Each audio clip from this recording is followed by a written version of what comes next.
I don't know if I've ever been in a windier place in my entire life. This adventure might just blow you away, literally. This is what it's like out here on the Baltic Sea.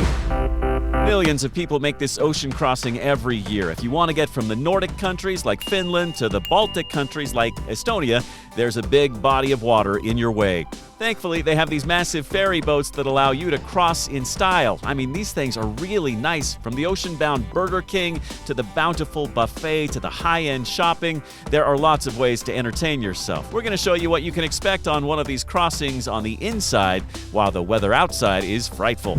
We are crossing the wind tunnel that is known as the Baltic Sea in this episode of Window Seat.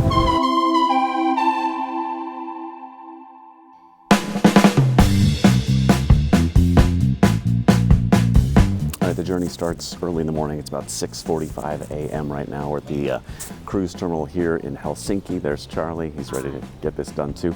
It's going to take us about 2 hours to get across the Baltic Sea, and hopefully it's not going to be a very rough ride. Do you think it will be? Hopefully not. Let's hope not. Especially if we're tired, because we woke up at 3 a.m. here. We did. That jet lag kicked in, so we've been up for a few hours now, but it's going to be a good time. Excited to see what these boats are like. They look pretty amazing, and they have all kinds of amenities, so we'll go on a full tour of the ship so you can get a sense of exactly what to expect. So it's behind me. Yeah, it's behind you right there. Let's check it out.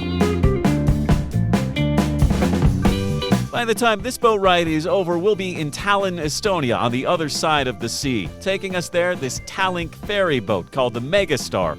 And we're not going to be alone on this crossing. Each of these ships, and there are several of them, hold nearly 3,000 passengers, and they can hold up to 800 vehicles, too. The ship is very big. In fact, you'd be hard-pressed to explore the whole thing in the 2 hours that it takes to cross the Baltic, but we'll see how much of it we can discover.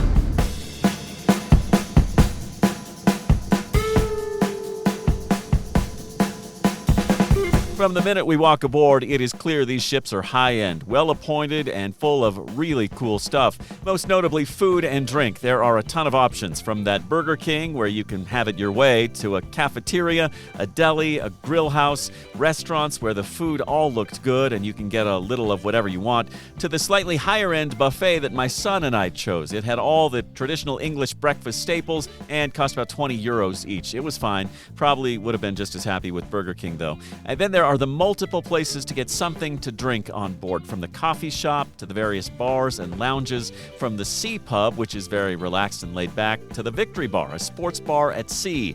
I did not imbibe. It was early in the morning after all, and we had a full day of adventure in Tallinn awaiting us on the other side.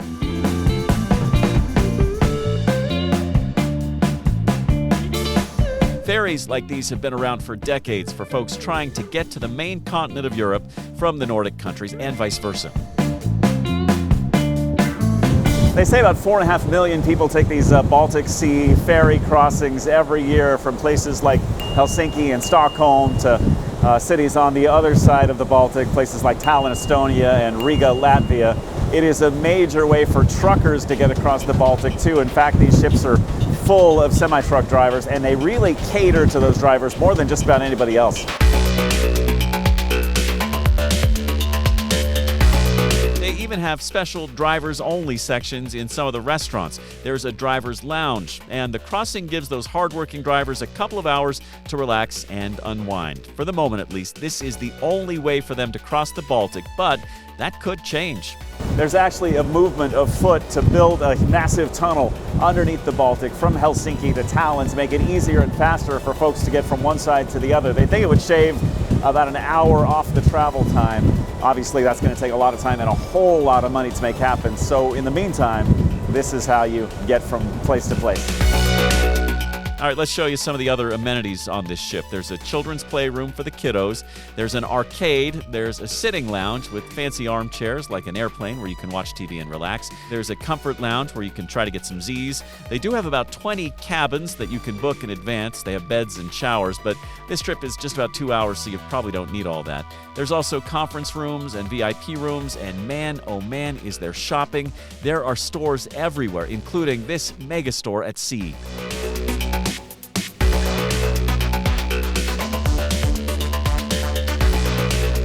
know, pretty much any cruise ship you go on, whether it's in the Caribbean or Alaska or across the Baltic, has these massive stores on board the ship, but I don't think I've ever seen a store quite as big as the superstore on board this Tallink Ferry. That thing is massive, 2 stories.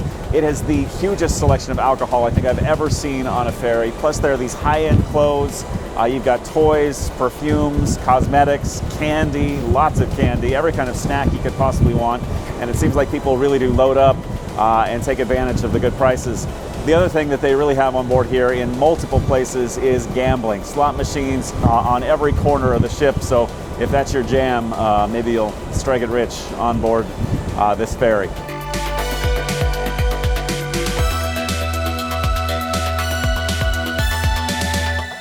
The reason these ferries are so nice on the inside is because there's not much to do on the outside. It is so windy out here that it's hard to stand up straight. Nobody spends much of any time out here at all unless you're a smoker, and even then you make them pretty quick smoke breaks. Then folks get back inside because conditions are brutal out here on the Baltic.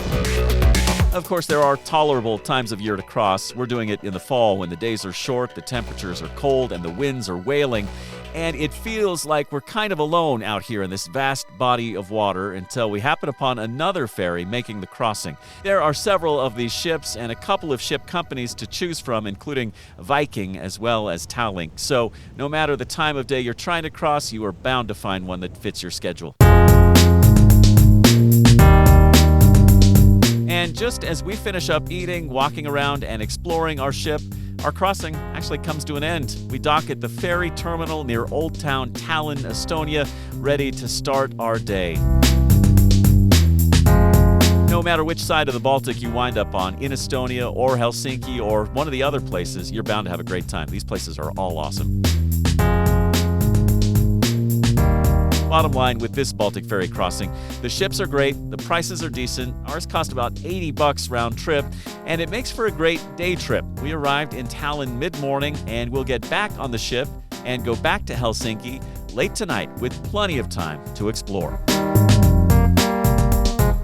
So that just about wraps it up for this very windy episode of Window Seat from out here in the middle of the Baltic Sea. Have you ever taken one of these Baltic Sea crossings? Would you ever? What was your experience like on board one of these big, massive shuttles? We'd love for you to let us know in the comments below. We'd also love it if you liked and shared the video so we can spread the word about traveling all around the globe and the benefits and education that come with it. And of course, more than anything, we'd love it if you hit subscribe so we can continue our journey as we travel to every country all around the world, some windier than others.